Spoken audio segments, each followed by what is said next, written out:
오늘 우리가 읽은 본문에 보면 일상적이지 않은 특이한 부분이 세 가운데서 나오는 것 같아요. 먼저 좀 눈에 띄는 부분이 베드로와 예수님의 대화입니다. 41절 42절. 베드로가 예수님께 묻습니다. 이 비유를 우리에게 하심입니까? 모든 사람에게 하심입니까? 그럼 대답은 너희에게 한 거다. 뭐 모든 사람에게 한 거다. 그런 게 어딨니? 이런 대답이 나와야 되는데 그런 대답이 안 나와요.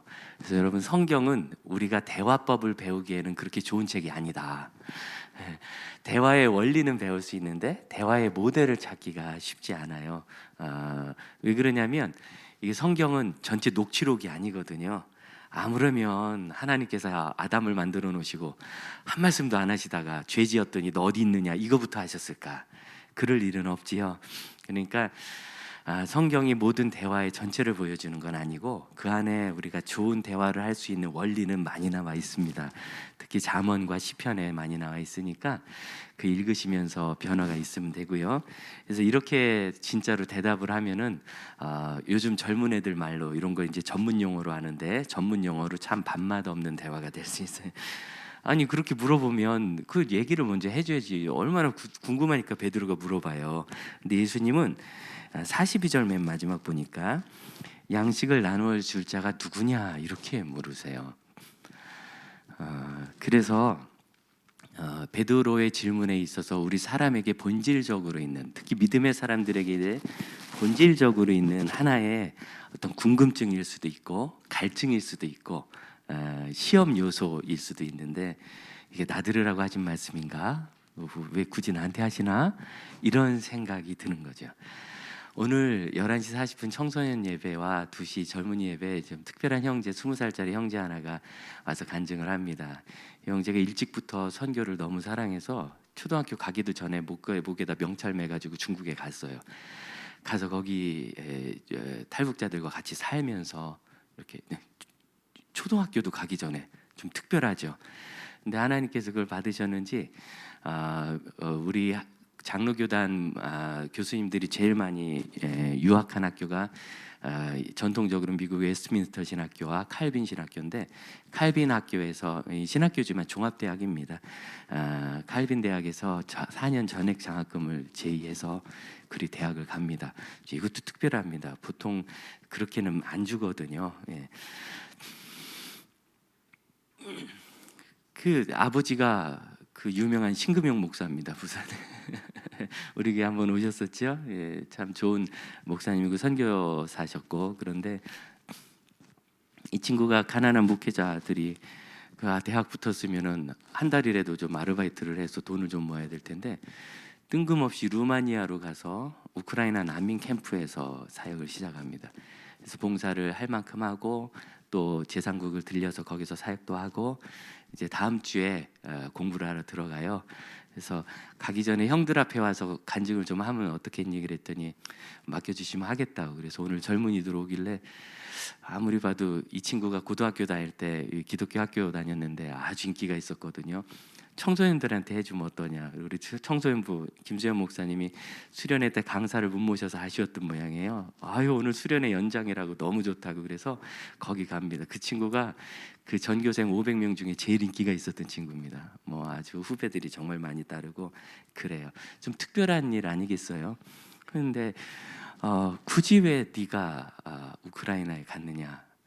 이제 우크라이나 내부는 못 들어가고 국경까지만 움직이고, 제가 중간에 몇 번 이렇게 카카오톡을 했는데 지금 난민 실러 가고 있다고 뭐 이런 이야기도 하고 그래요. 참 특별한 일이고 그렇습니다. 이 친구는 적어도 베드로처럼 안 물을 것 같아요. 예수님, 저한테 우크라이나 지금 가라고 하시는 건가요? 저한테 하신 얘기예요? 라고 굳이 묻지 않는 거죠. 그러니까 이 말씀은 뭐냐면 나에게 하신 말씀인가? 하고 물을 필요가 없고, 내가 그렇게 들려서 감동을 받으면 하면 나에게 하신 말씀이고, 나에게 말씀을 하셨어도 내가 모른 척하면 나에게 한 말씀이 아닌 거예요. 근데 여러분, 중요한 게 있습니다. 우리 믿음의 선배들 보면 제가 참 부러워하는 게 이런 영감을 어디서 주는지 뜬금없는 이야기를 해요. 여러분, 박규현 목사님께서 지금 코로나로 한참 아프십니다. 안타깝게 엊그제 금요일 날 확진이 되셔가지고 부부가 오늘 아침에 많이 나아지셨다고 이렇게 이야기를 듣는데 그렇습니다. 저한테 코로나 아팠던 소감이 어떠냐고 물으신다면 되게 아픕니다. 너무너무 아프니까 절대 걸리시면 안 됩니다. 어르신들은 진짜로 위험하실 수 있겠어요. 지금 도는 코로나는 그 오미크론 어쩌고 하는 거 그거 아닙니다. 제가 병원에 갔더니 의사 선생님이 요새 감기약도 안 먹고 낫는 사람도 있어요 하고 가볍게 했다가 다 나아서 병원에 갔더니 의사 선생님이 그 간호사가 요새는 왜 이렇게 아프다고 하는지 모르겠어요. 최근 이거는 좀 다른가 봐요. 그렇게 이야기를 해요.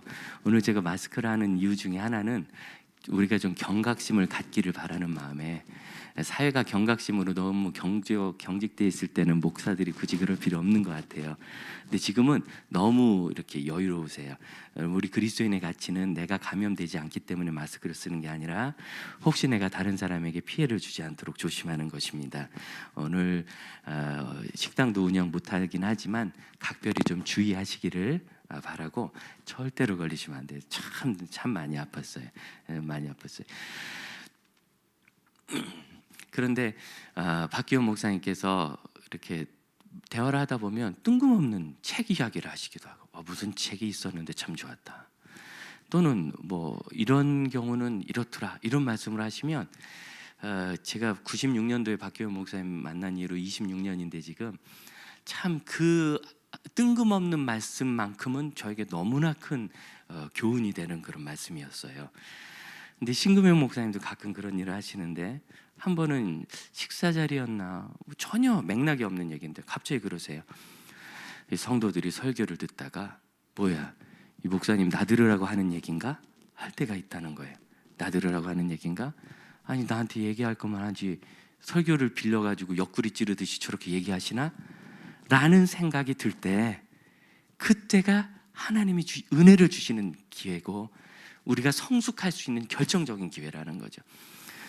실제로 왜 성령님께서 우리에게 감동을 주시는데 목사님 나들으라고 하는 얘기인가 라는 생각을 하는가?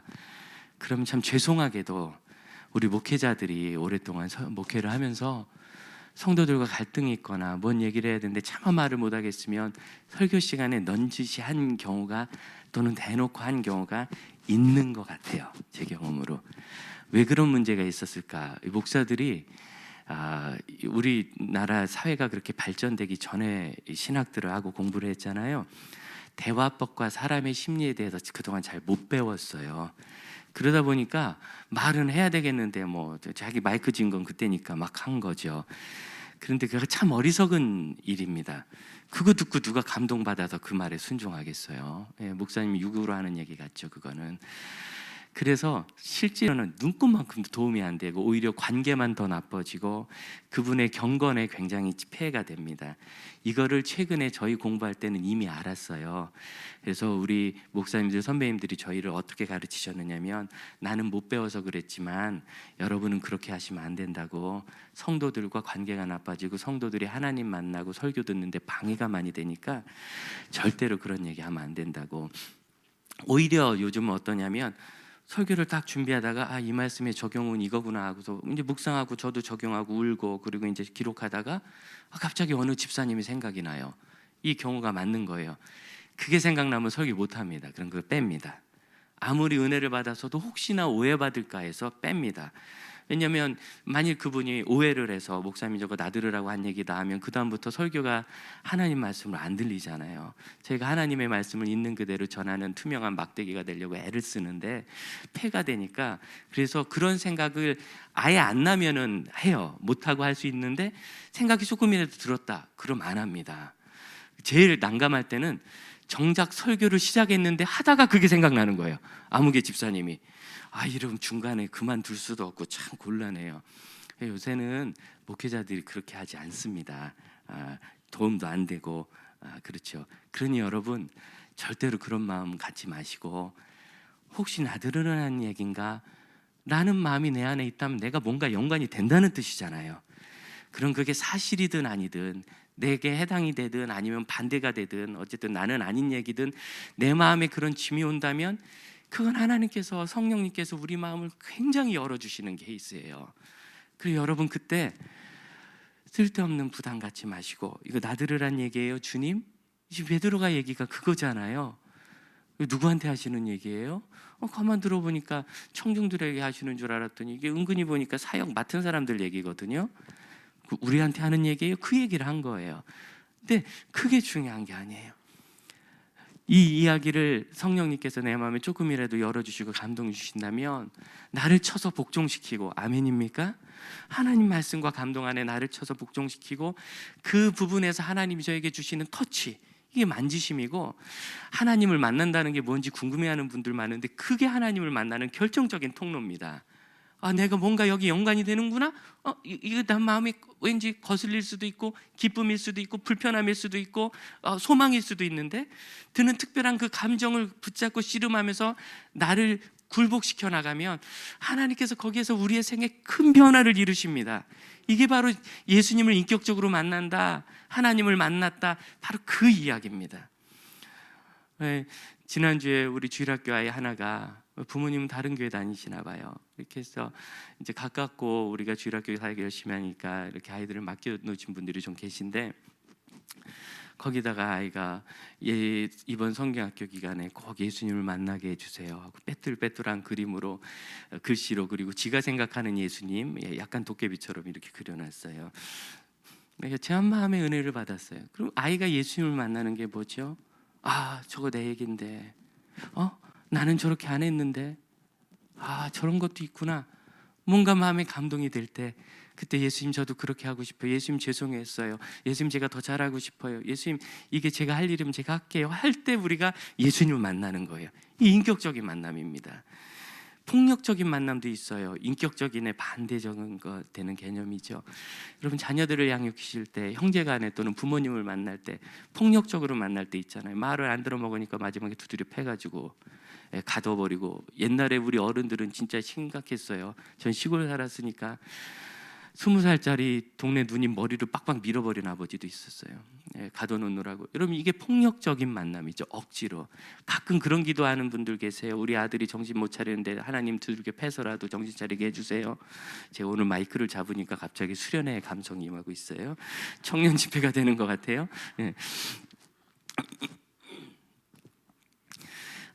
그렇게 기도하고 하는 것은 그 하나님의 뜻이 아닙니다. 우리 하나님의 마음에 계속 도전을 던지세요. 선교사님들은 이걸 캐스팅이라고 합니다. 낚시를 물고기 잡기 위해서 탁 던지는 걸 캐스팅이라 하는데, 이렇게 딱 던져서 그것이 걸려 나와야 되는 거예요. 그런 마음. 그래서 예수님은 누구에게 말한 것이 아니라 듣고서 그 마음에 도전을 받으면 그에게 한 말이다. 믿으십니까? 그렇게 말씀하시는 거예요. 그러니 두 번째 우리가 좀 희한하게 보는 것 하나가 있는데, 여기가 이게 하나의 비유 같지만 연속적인 두 개의 다른 이야기가 있어요. 35절을 보면 허리에 띠를 켜고 띠를 메고, 허리에 띠를 맸다는 건 일할 준비가 되어 있는 거예요. 아직 근무 중입니다. 이 종이 등불을 들었어요. 왜냐하면 밤 늦게까지 주인이 돌아오지 않기 때문입니다. 지금 시대가 아니라 고대 시대입니다. 가로등도 없어요. 밤중엔 정말 깜깜해서 목적지가 안 보입니다. 전 시골에 살 때 여름밤에 친구 집에 놀러 가고 싶은데 부모님 허락 받아서 이제 밤 8시에 쓱 이렇게 이제 무서운 얘기 하러 가는 거죠. 가다가 논두렁 가다가 많이 빠졌어요. 안 보여요. 논두렁 가다 막 옆으로 빠지고 고무신 신고 바지 걷고 갑니다. 빠질 줄로 알고. 그런데 불을 켜놓으면 저 불빛이 있는 방향으로는 어쨌든 가니까 최종적으로는 도착해요. 빠져서 가서 그렇지. 이 주인이 오도록 이 불을 켜놓은 겁니다. 이 종이. 그런데 이 주인이 심지어 언제 오느냐? 38절. 2경이나 밤 10시고 3경은 새벽 2시입니다. 4시간씩 끊거든요. 그러니까 밤 10시 새벽 2시면 이 고대 시대에는 돌아다니는 거 아니에요. 더구나 이분이 어딜 갔느냐면 혼인잔치에 갔나? 그러니까 굳이 올 필요가 없어요. 거기 있으면 되는데. 근데 와 보니까 아무도 없겠지. 근데 불이 켜져 있거든요. 이 녀석들이 불을 안 껐나? 와 보니까 종 하나가 책임자 같은데 그 집안에 충성되어서 주인이 올 때까지 옷도 안 벗고 다 근무 중으로 기다리고 있는 거예요. 그걸 보더니 이 주인이 어떻게 하느냐면 주인이 띠를 매고, 아까 말씀드렸죠, 띠를 매는 건 일할 준비입니다. 오히려 주인이 일꾼이 되어서 그 종을 자리에 앉히고 수종을 듣는다. 이 수종을 든다 하면은 전 대부분 뭐가 생각나느냐면 발 씻을 물을 갖다 드리고 수건을 들고 대기하는 거예요. 여러분, 이건 이상한 얘기입니다. 아마 제자들이 이 비유를 들을 때 끼우뚱했을 거예요. 에이, 그런 주인이 어디 있어. 아무리 종이 이뻐도 그렇게는 안 해요. 있을 수 없는 일이에요. 그래서 이 비유는 일상적인 주인과 종의 비유가 아니고 딱 하나에 해당되는 거, 하나님과 우리 자녀들만 해당되는 비유라고 믿습니다. 이것은 말세, 우리가 이 세상 끝나고 천국에 갔을 때, 우리 주님 만났을 때 하나님께서 우리에 대해서 하고 싶은 게 이거예요. 우리를 데려다가 자리에 앉히시고, 우리가 평생 주님 주님 하면서 섬겼는데 마치 하나님이 종이신 것처럼 우리를 그렇게 따뜻하게 안아주시고 대우해 주시고 사랑해 주시기를 우리 아버지께서 원하십니다. 이거는 주인과 종에서는 있을 수 없는 일이에요. 그냥 상상도 안 되고 가정도 안 돼요. 유일하게 가능하다면 우리를 사랑하신 우리 하나님과 우리 자녀들입니다. 지금도 세계 곳곳에서 그 젊은 청년처럼 하나님께서 부르시면 무엇이든지 하려고 준비되어 있고 실제로 그렇게 하고 있는 사람들이 많이 있습니다. 우리 주님을 만났을 때 주님께서 그 눈에 눈물을 씻기시고 땀을 씻기시면서 할 수 있는 그 일들을 최선을 다해야 한 그 종을 어떻게 사랑하실지, 여러분, 우리 하나님은 우리 아버지십니다. 우리 아버지께서 이렇게 우리를 맞아주시기를 원한다는 것을 꼭 믿으시고 소망하시기를 축복합니다. 이것은 우리 주님의 마음이기도 해요. 예수님은 요한복음 15장에서 우리에 대해서 뭐라고 했느냐면, 나는 너희를 종이라 부르지 않고 친구라 부르겠다. 그럼 종과 주인의 친구의 차이는 뭐냐? 종은 주인이 하는 것을 알지 못하고 그냥 기계적으로 명령을 수행해요. 하나님이 하라셨으니까 해요. 이게. 친구는 주인의 마음을 알아요. 그리고 마음을 알아가지고 들으면 하는 것이 친구입니다. 우리 아버지가 이걸 원하시는구나. 우리 주님께서 이걸 기뻐하시는구나. 내가 할 수 있나? 내가 할 수 있는 것 같아. 하나님, 제가 할게요. 이게 친구인 거예요. 물론 우리가 어떻게 예수님을 친구라 하겠어요? 젊은 친구들이 부르는 찬양 중에서 주 우리 아버지, 우리는 그분의 자녀, 예수 우리 형제, 여기서 조금 예수님 형님 이게 좀 잘 안 나와요. 좀 어렵습니다. 그런데 주님은 나를 기뻐하시며 친구라 부르셨어요. 이 친구란 말이 뭐냐? 야자하자, 그게 아니에요. 종은 시켜서 하는 거고 친구는 그 마음을 이해해서 하는 것입니다. 그 마음, 우리 주님이 우리에게 가지고 계신 마음이 무엇인지 그가 알면 그는 이제는 더 이상 하나님께 종이 아니고 친구예요. 그래서 예수님이 요한복음 15장 16절에 뭐라고 약속하셨느냐면, 내가 너희를 택한 것은 너희가 열매를 맺고 열매가 항상 있고 그 다음에 내 이름으로 아버지께 무엇을 구하든지 다 받기를 원함이라. 우리 소망이잖아요. 쓸데없는 거 하나님께 구하지 않기를 원하며, 나의 개인적인 욕망으로 헛된 것을 구하지 않기를 원하며, 우리가 구하는 모든 것이 하나님의 뜻에 합당하여서 하나님께서 언제든지 구하는 대로 다 응답해 주시기를 우리가 정말 소망하지 않습니까? 그런데 그런 일이 언제 있느냐면 친구 관계에 있어요. 항상 열매가 있는, 이게 무슨 뜻입니까? 너희가 내 안에 있고 내 말이 너희 안에 거하면 무엇이든지 원하는 대로 구하라. 또 예수님께서 말씀하십니다. 나는 포도나무여 너희는 가지니 그가 내 안에 내가 그 안에 있으면 이 사람은 열매를 많이 맺나니. 그래서 주님의 뜻과 우리의 뜻이 일치되는 것, 그것은 주님이 내 뜻을 따라주시는 것이 아니라 우리가 아버지, 내 주님, 나의 구세주의 뜻을 알아서 그것에 순종할 때 주님께서 역사를 이루시는 것입니다. 실제로 주님은 그렇게 하세요. 그래서 그런 기도는 무엇이든지 원하는 대로 다 받는, 그의 입에서 나오는 것이 하나님의 뜻과 똑같이 되는 이 아름다운 관계를 주님께서 원하셨다는 것을 믿으시기를 바랍니다. 그리고 요한복음 15장 17절은 그 패러그랩을 이렇게 마감합니다. 내가 이것을 너희에게 명함은 너희로 서로 사랑하게 하려 함이라. 무엇을 원하신다고요? 사랑을 원하는 거예요. 사랑의 봉사, 사랑의 섬김, 사랑으로 하는 일. 사랑이 아껴주고 잘해주면 되는 것 같지만 사랑이 참 어렵습니다. 잘 사랑하는 게 얼마나 어려운지 우리 자녀들을 대할 때마다 두렵지 않습니까?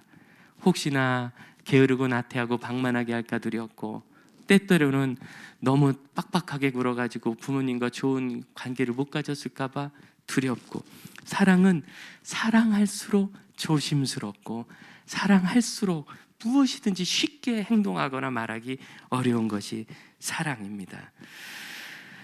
그래서 그 사랑의 관계를 위해서 주님께서는 우리에게 맡기십니다. 여러분, 언제가 2경이고 3경입니까? 언제가 2경이고 3경이겠어요? 그때 깨어있기를 축복합니다. 그때가 진짜 주님 사랑할 수 있는 때예요. 그냥 한낮인 것처럼 편안하고 뭐든지 다 보이고 명확하고, 그런 때는 누구나 할 수 있어요. 정말 칭찬받는 사랑은 지금은 한밤중이라 깨어있을 필요도 없고, 그걸 주인이 명령한 적도 없고, 과하고, 그러나 그럼에도 불구하고 이것이 우리 주인이 기뻐하시는 우리 주님의 뜻이라고 생각해서 그 어려운 때 깨어있는 것, 그 어려운 때 깨어있는 것. 50절을 한번 보시면, 나는 받을 세례가 있나니 그것이 이루어지기까지 나의 답답함이 어찌하겠느냐. 예수님이 받으실 세례는 십자가의 죽으심이죠. 죽음의 세례고, 그로 인하여 우리를 구원하시는 부활의 세례입니다. 그러니 그 십자가의 죽으심이 예수님께는 답답하셨대요.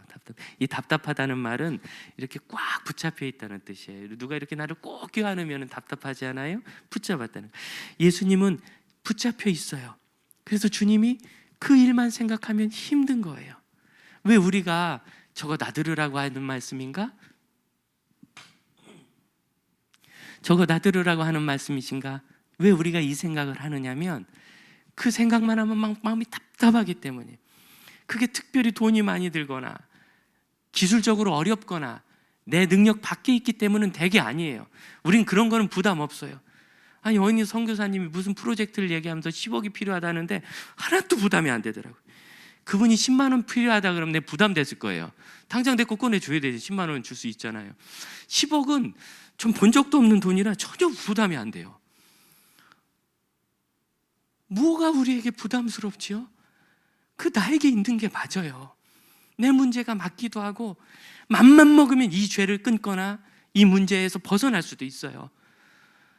그런데 그렇게까지 그런 마음이 들면 못하는 겁니다. 우리에게 2경이나 3경은 사실 새벽 2시에 깨 있을 수도 있죠. 뭐 어렵겠어요. 주인이 온다고만 하면 오신다는데 깨어 있죠 뭐. 근데 딱 봐도 안 오실 것 같아요. 그렇게는 오시는 일이 없어요. 그러니 어려운 겁니다. 동의가 잘 되지 않고, 동의는 되지만 동의하고 싶지 않은, 어떤 면에서는 자존심 때문에 내가 이렇게까지 자존심을 버리고 낮출 필요가 있는가? 어떤 면에서는 오기가 나서 내가 그동안도 안 했는데 이제서 뭘 하겠는가? 특히 우리 어르신들, 내가 평생 이러고 살았는데 뭘 해요? 여러분, 평생 이러고 사신 일을 제일 바꾸기 쉬운 때가 지금이잖아요. 평생 실컷 그렇게 했으니까 이제 바꿔보시죠. 실컷 그렇게 했잖아요. 그럼 이제 바꿔볼 만한데 우리는 그냥 가던 대로 계속 하려고 해요. 그래서 정말 우리에게 2경이나 3경은 사실 어려운 시간이 아니고, 불확실성 때문에, 이게 뭘 물리적으로, 기술적으로, 능력 면에서 어려운 때가 아니라 불확실성 때문에, 정말 이게 하나님 원하시는 건가? 그러면서 계속 더 증거를 달라고. 증거는 우리 마음에 있는 겁니다. 성경은 우리에게 증거가 성령이라고 말씀하십니다. 성령님이 우리 안에 살아계시니 마음에 짐도 주시고 부담도 주시고 깨우침도 주시고 불러주시는 거잖아요. 강하게 불러주시잖아요. 그러니 내 마음에 뭔가 자꾸 마음이 쓰여. 내가 마음이 쓰이면 한번 돌아보셔서 하나님이 내가 예수님 닮은 사람 되도록 이끌어 주시는 길인지를 꼭 찾으시기를 주의 이름으로 축복합니다. 그래서 이 세 번째 희한한 부분이 여기 나와요. 두 번째 비유에서 나오는데, 이 주인이 뭘 원하느냐면 42절입니다. 지혜 있고 진실한 청지기가 돼요. 그러니까 이 종은 청지기, 그 집안 사물을 다 맡은 사람이에요. 그 주인에게 그 집 종들을 맡아 때를 따라 양식을 나눠줄 자가 누구냐? 여러분 잘 보셔야 됩니다. 자, 그 집안 사물을 다 맡은 총책임자, 총무청지기가 있습니다. 그럼 그 총무청지기가 할 일은 뭐죠? 종들에게 임무를 나눠드리고, 그 임무를 나눠준 다음에 임무를 점검하고 감독하고, 잘하면 칭찬하고 못하면 책찍질해서 더 잘해서 더 좋은 열매를 맺게 하고 그 집이 더 부자 되게 하고 든든하게 되게 하는 게 청지기의 역할, 우리가 생각하는 거 맞죠? 근데 본문은 그 얘기를 안 해요. 양식을 나눠줄 자가 누구냐? 예수님께서 내가 이 말을 너에게 한 것은 너희가 서로 사랑하게 하기 위함이라. 우리 하나님이 우리에게 맡기신 건 뭐냐면, 우리가 못하는 거, 되게 어려운 거, 불가능한 거, 이런 거 아닙니다. 맡겨주신 거 하면 돼요. 여러분, 맞는 먹을 것 같고 때에 맞춰서 나눠주는 거, 이게 못할 일 아니잖아요. 쉬운 거예요. 우리가 그 일을 하나님께서 나에게 마음 주신 대로 잘 감당하면 돼요. 옛날 우리 주재현 목사님께서 수천 명 모이는 교회 부교육자 하실 때 그 교회 집사님 한 분 이야기를 해서 제가 참 마음이 그랬어요. 그 집사님이 매달 11조가 수천만 원이래요. 매달. 전 진짜 사업 잘하시고 돈 잘 버시는 분이세요. 그리고 헌금도 교회 그리 11조 정직하게 다 하시고 또 많이 교회 봉사도 하세요. 헌신적이고 뜨거운 분이시고. 그런데 입버릇처럼 하는 얘기가 그렇대요. 어느 거린이 이렇게 불쌍하게 있는데 지나가던 목사가 그걸 보고 되돌아와서 자기 외투를 벗어서 덮어줬다. 우리 목사님이 그런 목사님이시면 좋겠다 그랬다는 거예요. 제가 그 얘기를 듣고 참 불쌍한 인생이라 그랬어요. 한 달 소득이 수억 원이면 실컷 쓸것 쓰고 남은 걸로 외투를 몇 벌이나 살까요? 자기가 하면 되잖아요. 돈 잘 버니까. 예? 본인 그렇게 하시겠지만 부족함이 있으면 더 하면 되잖아요. 제가 계산을 안 하고 들어왔어요. 기시감이 느껴져서. 매달 수억 원으로 외투를 사면 여기 MC 저기 4만 원 주고 샀어요. 괜찮죠? 예, 한 벌에 5만 원 칩시다. 몇 벌이나 살까요 도대체? 아마 나눠주고 싶어도 다 못 나눠줘서 전국에 외투 필요한 사람 광고 내야 될 거래요. 본인이 하시면 되는데 왜 굳이 목사가 그걸 하길 원하시는가? 안 할까봐? 그럼 그 목사님 제가 하는데 하고도 남으시는 분입니다. 뭐가 필요하다 생각하면 늘 내가 할 일인가 해서 그분은 굉장히 이 생각이 빠르세요. 내가 필요한 부분이 이거구나 하고 자기가 할 수 있는 그만큼을 딱 하세요.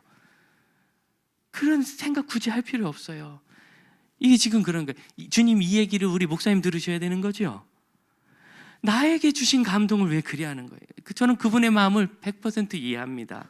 왜? 우리 교회 목사님이 기왕이면 그렇게 사랑 많은 목사님, 헌신적인 목사님이면 좋겠어요.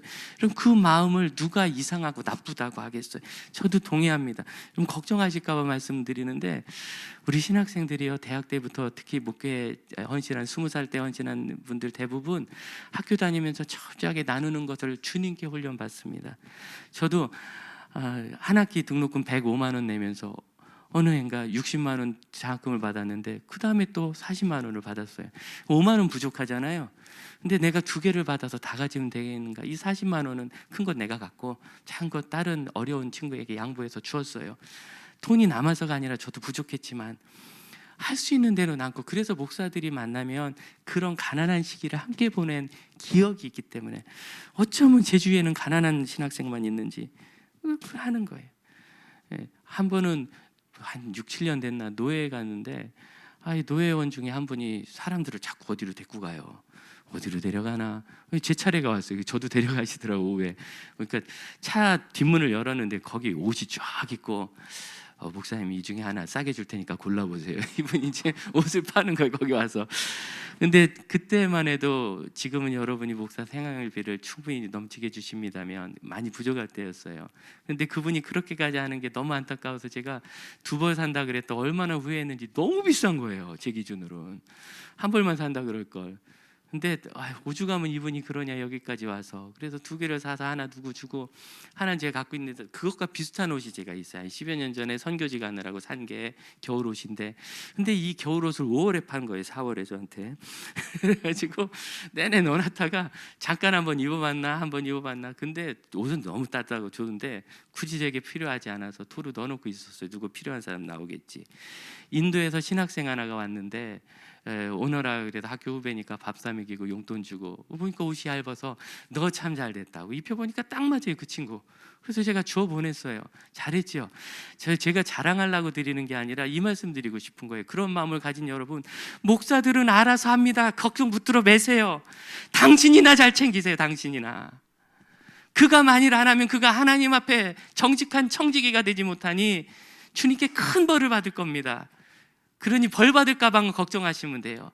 우리 목사님이 할 일 안 해서 벌 받을까?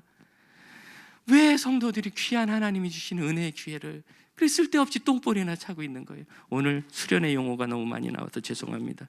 마이크를 잡아서 왜 하나님이 주신 그 귀한 기회를 엉뚱한 데 차서 날려버리는 거예요. 나에게 주신 기회인데 어려운 거를 맡기시는 게 사명은 뭐냐면 내게 주신 것 안에서 하는 거예요. 맡은 자에게 구할 것은 충성이니라. 우리 주님은 안 맡은 걸 구하지 않으세요. 그러니 여러분 이 청지기가 내가 주인에게 이 집안을 맡았으니까 부자가 되게 3배는 남겨야 되는데 걱정할 필요 없어요. 그건 주인이 할 일이고 너에게 맡긴 것은 종들 잘 단속해서 주인 없다고 막 하지 말고 먹을 거 꼬박꼬박 잘 챙겨줘라. 그럼 그거 하면 되는 거예요. 얼마나 좋은 일입니까? 너 종들 단단히 단속해서 음식 낭비 못하게 하고 너 일 110% 해놔야 된다. 이렇게 했으면 얼마나 어렵겠어요. 근데 그게 아니라 있는 거 나눠주라는 거예요. 이렇게 쉬울 수가 없어요. 여러분 사명을 기억하고 사명에 힘쓰지 않으면 우리는 무가치한 것에 현혹이 돼요.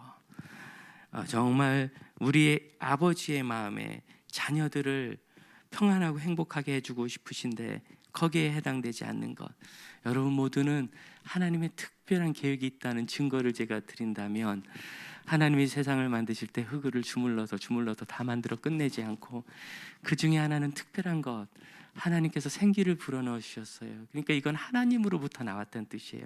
이걸 분여라고 합니다. 전문 용어로. 흙으로 만들고 끝낸 게 아니라 너무 특별한 존재로 만들기 위해서 하나님의 특별하신 인격과 존재를 나눠주신 것, 그게 영혼입니다. 생기. 여러분은 그래서 불멸의 영혼을 다 가지고 계세요. 얼마나 귀한 분인지 몰라요. 불멸의 영혼이 있는 귀한 분.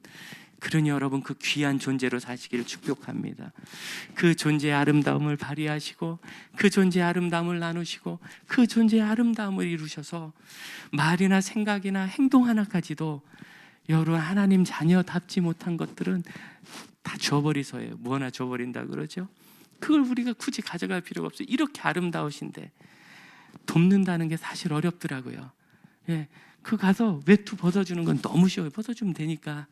그런데 벗어주면 그 사람이 더 잘 될지 못 될지, 지금은 없지만 초기에는 그렇게 술만 먹으면 교회 와서 도와달라고 그러는 분들이 계셨어요. 돈 주면 빤하잖아요. 어디 쓸지. 그래서 이 목사님하고 고민하다가 라면을 사다 드렸어요. 라면 드렸더니 그거 모아서 또 술 받고 드시더라고. 제주가 좌우지간. 그러니 돕는 게 얼마나 어려운지 그렇게 단순하게 생각할 수 없는 게 우리에게 있잖아요. 그러나 우리가 믿고 할 수 있는 일들이 있습니다. 요즘 우리 교회가 장로님들과 의논해서 보이지 않게 조금씩 후원하는 개척교회가 있어요. 뭐 우리가 크게 할 건 아니지만 왜 하느냐? 개척한 지 1년밖에 안 되는데 목회를 열심히 하시고 자녀들이 되게 많아요. 5이나 돼요. 한평생 애를 키우시면서도 이 아이들이 다 커가지고 청년부 한 팀이에요. 그래서 교회를 다 하면서 가는데 제가 개척교회가 그렇게 활기 있고 뜨거운데 처음 봤어요. 그런데 개척을 하고 3년 이내에 그런 현상이 안 나오면 어려워지거든요. 근데 1년째 그런 현상이 나타나니까 우리가 조금만 격려해드려도 잘할 것 같다. 얼마 전에 이따만큼 큰 모니터를 하나 선물해드렸어요. 이 모니터가 많이 싸져서 옛날에 이런 거 진짜 몇백만 원 했는데 이게 모니터가 가보니까 작아요. 그러면 요새는 이 참고 도서가 다 컴퓨터로 나오거든요. 그거 읽다가 설교문 띄웠다 자료 찾다 그러면 뭐 초콜릿에서 시간이 많이 걸리는데 한 화면에 다 띄워놓고 보는 거예요. 그러면 속도도 빨라지고 설교가 정확해져요. 왔다 갔다 안 하니까 오류가 적죠. 그래서 이거 꼭 필요하겠다. 얼마나 좋아하시는지 계속 조금씩 돕고 있어요. 왜? 여기는 돕기만 하면 교회가 잘 서겠다는 믿음이 생겨서. 예. 정말 선하게 나눠주는 일은 확신만 할 수 있으면 너무 아름다운 일입니다. 우리 성도들이 주님을 사랑해서 드린 헌금을 우리 재정부와 당회가 잘 관리하면서 한 푼도 헛된 데 없이 귀하게 잘 쓰고 있습니다. 참 감사합니다. 이렇게 주께서 맡기신 만큼 하는 것이 사명이에요. 그대로 하면 우리가 아주 가치 있어집니다. 지혜롭자고 우리가 2주 전에 말씀드렸죠. 이게 재정인지 쌓아놓으려고 하는 건지 그때 그 지혜를 잘 발휘하시되 순전한 마음으로 나에게 주신 말씀을 잘 받아서 하나님이 우리 아버지께서 기대하시는 대로 존귀한 여러분 되시기를 축복합니다. 다 존귀하시기를 축복합니다. 함께 찬양하고 우리 기도하기를 원합니다. 지금은 답이 보이지 않지만 하나님의 때 아름다운 열매가 있을 겁니다. 우리 찬양하고 함께 기도하지요.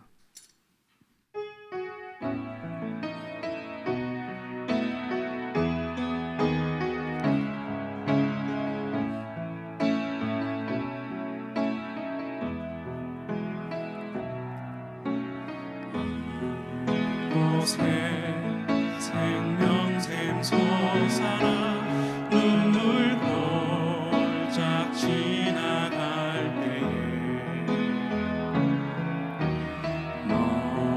머자나 열매 맺히고 웃음소리 넘쳐나리라.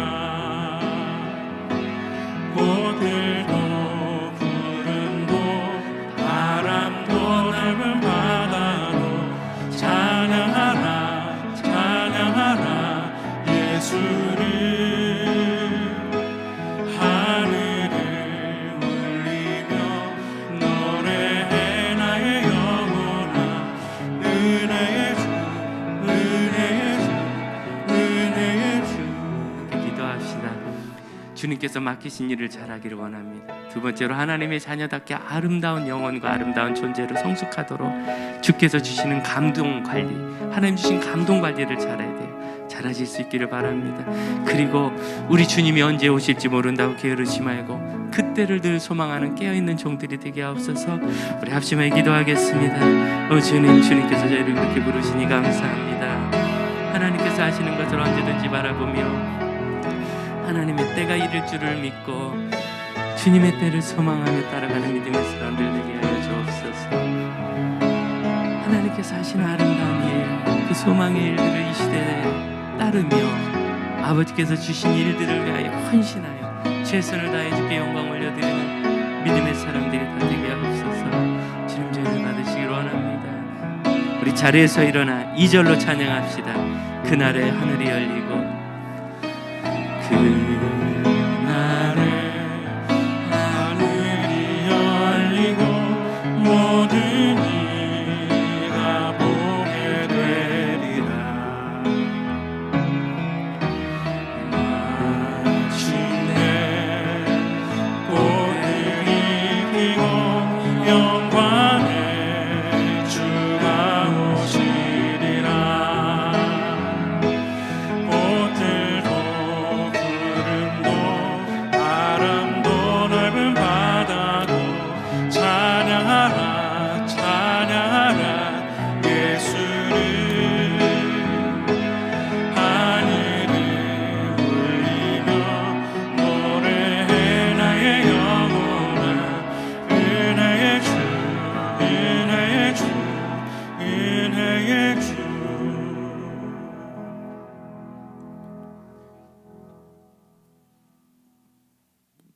기도하겠습니다.